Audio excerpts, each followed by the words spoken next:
International students are a credit to this country, Mr. Speaker. They are the future of this country, and they are an asset that is very lucrative, and we cannot let them down. Clearly, we need to work with provinces to make sure that they have proper housing, and we have to crack down on agents that are giving them false hope across the country, but let's not make this a partisan issue. In the heated political landscape of our beloved Canada, Conservative leader Pierre Poilievre recently boldly stated that he doesn't need to criticize the government's immigration policy, because, in his words, the Prime Minister Justin Trudeau has already done it for him. Pierre highlighted that the Prime Minister had so far admitted the immigration system was out of control, a sentiment also echoed by the Immigration Minister himself, Mark Miller. And both Miller and Trudeau have blamed the preceding Immigration Minister for allowing hundreds of thousands of students to enroll in fake institutions, also known as diploma mills. Today, I am announcing 3 principal measures. 1, a temporary 2-year cap on new international student permits.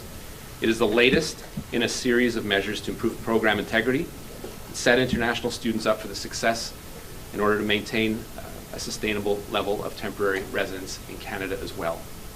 To ensure So Canada's now considering capping the number of international students. In a related development, the country also grapples with an ongoing housing affordability crisis, and the immigration cap, according to Miller, is aimed at addressing this particular problem. In 2023 alone, nearly 1 million students were admitted to Canada, marking a record high. Meanwhile, rent for Canadians has surged by 22% in the past 2 years, exacerbated by a persistent housing shortage. It's so bad that international students, too, have to pay $700 a month to rent half of a bed for just 4 hours a day. For international students and/or temporary foreign workers?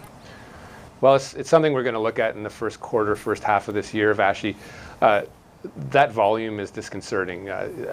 It's really a system that has gotten out of control, and it's a conversation that we need to have with the provinces to make sure that the provinces that have not been doing their jobs actually rein in those numbers on a pure volume basis. There's a challenge to the integrity of the system, and it comes with... In a series of weekend interviews, Miller described the influx of international students as disconcerting. He then emphasized that a cap is necessary by implication to reduce housing demand, though he did not specify the extent of the proposed reduction. Miller also cautioned that reducing student admissions is not a one-size-fits-all solution to the housing crisis, which is also driven by supply shortages, affordability challenges, and rising interest rates. Essentially, it isn't the immigrants that raise the interest rates to begin with, even though volume is still volume. It's starting to become backbreaking. A study by the Angus Reid Institute finds 28% of Canadians overall are considering relocating from their current province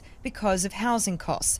That number goes up to 39% for people who have lived here less than a decade, and 33% of newcomers living in Metro Vancouver are considering leaving. We fall into that category. We're thinking about leaving BC or in Canada in general.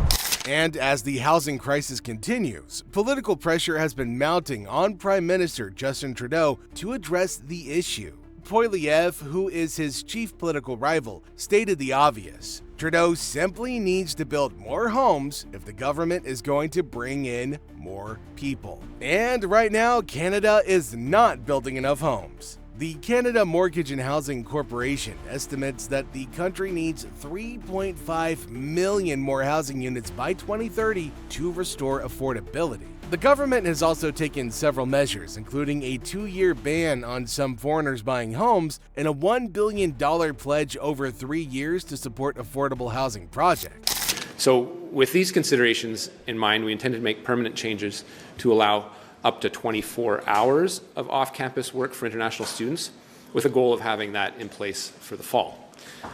As most shifts are 8 hours long, the new 24-hour rule means that students can work up to 3 shifts a week.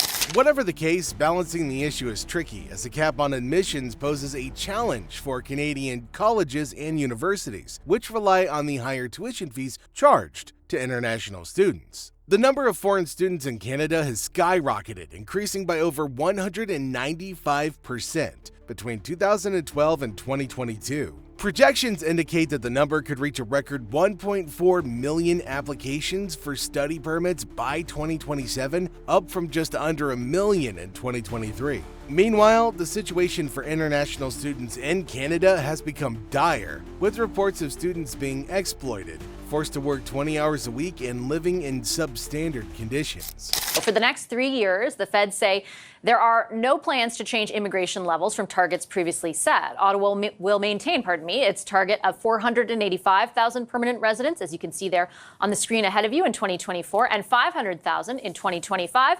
And the news is that that level of 500,000 permanent residents will hold steady or stabilize starting in 2026. Immigration Minister Mark Miller is with us live now. This chaos in the immigration system, after 8 years of what Poilievre calls the cocktail of incompetence and radicalism of the current administration, has directly led to these dire outcomes. Canada had previously set an ambitious target of welcoming 1.5 million new immigrants by 2025. To be clear, open immigration has long been a cornerstone of Canadian policy, as the country relies on newcomers to address its rapidly aging workforce. Consequently, in 2023, Canada's population reached 40 million, largely driven by immigration. That's why we're putting a price on carbon pollution for big industry, while also protecting jobs and growing the economy. Here's how our price on carbon pollution for big industry works. The government sets an ambitious standard for large industrial sectors.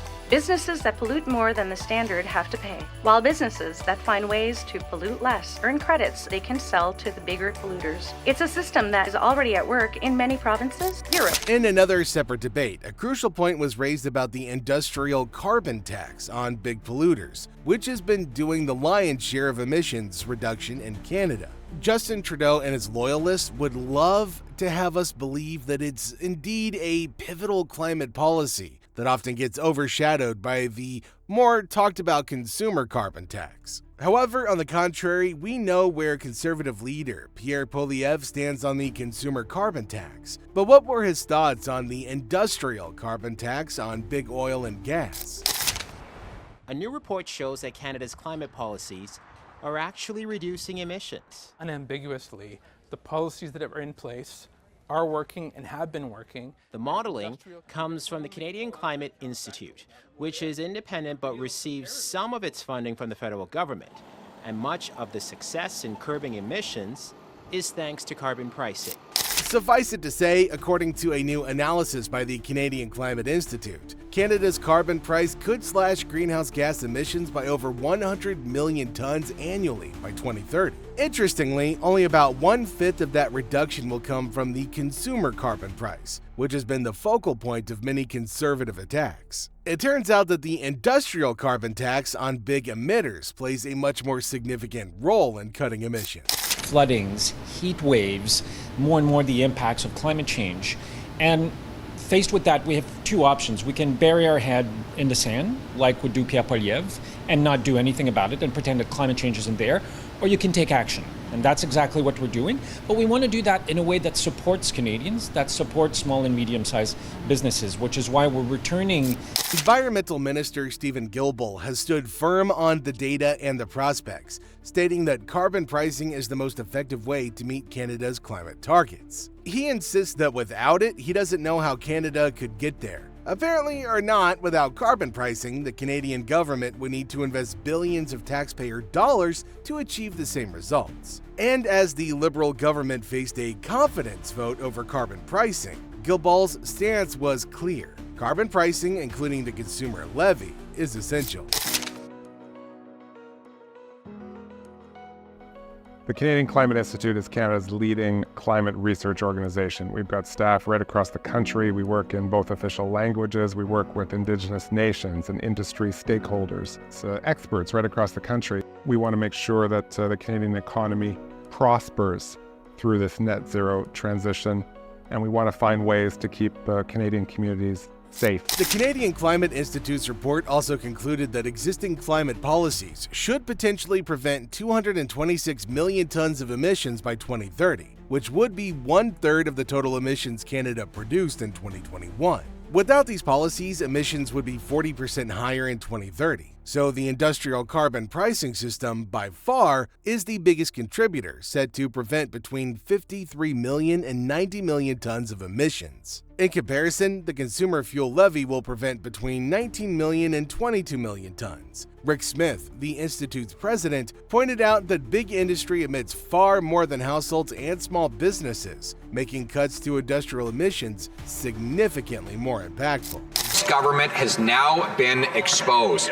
because of a relentless conservative pressure. The government finally leaked out to the CBC the economic hit Canada will take, originally reported at $20 billion.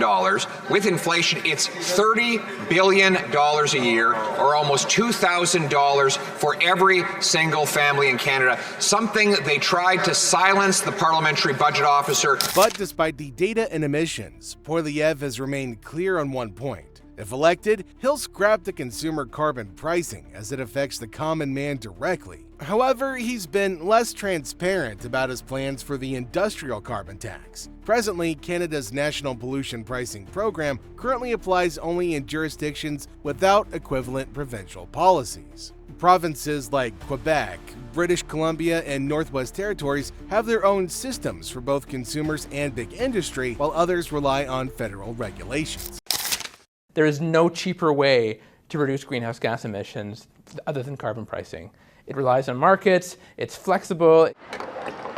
Carbon pricing is used in more than 50 countries around the world. But Canada's carbon tax, imposed on several provinces last spring, has proved a tough sell. If the federal government did not mandate these systems, it's unclear if provinces would maintain them. And while most provinces have opposed raising the carbon tax, Guilbeault vowed to continue fighting for carbon pricing, including the consumer levy, because the climate and the planet cannot wait. He challenged Poilievre to present an alternative plan that cuts emissions as effectively as carbon pricing without financial cost to Canadians. Leader of the Opposition. Well, I'm glad he mentioned his phony rebates, because $1,800 in Alberta is the rebate. That's what he said. You heard him. Here's the gross cost. $2,943. So he's going to take away $2,943, but give back $1,800, and then ask you to be thankful for it, Mr. Speaker. Isn't that just proof that the carbon tax is just like him, not worth the cost? Poilievre, on his part, insists that there's no industrial carbon tax on the oil and gas sector, pointing to Alberta's tier system. This provincially administered system stands for Technology for Emissions Reductions, allowing large industrial players to invest in green initiatives without cost to consumers. Poilievre argues that this makes Canada's oil and gas sector the most advanced globally and proposes increasing production of clean Canadian oil and gas to displace dirty dictators around the world, as he put it. As always, it's Jan at your service, and the verdict on this one is don't bother to immigrate to Canada unless you have to. But if you do you think you could survive all of this nonsense? Let me know in the comments section down below. Don't forget to like and subscribe, and I'll see you in our next video.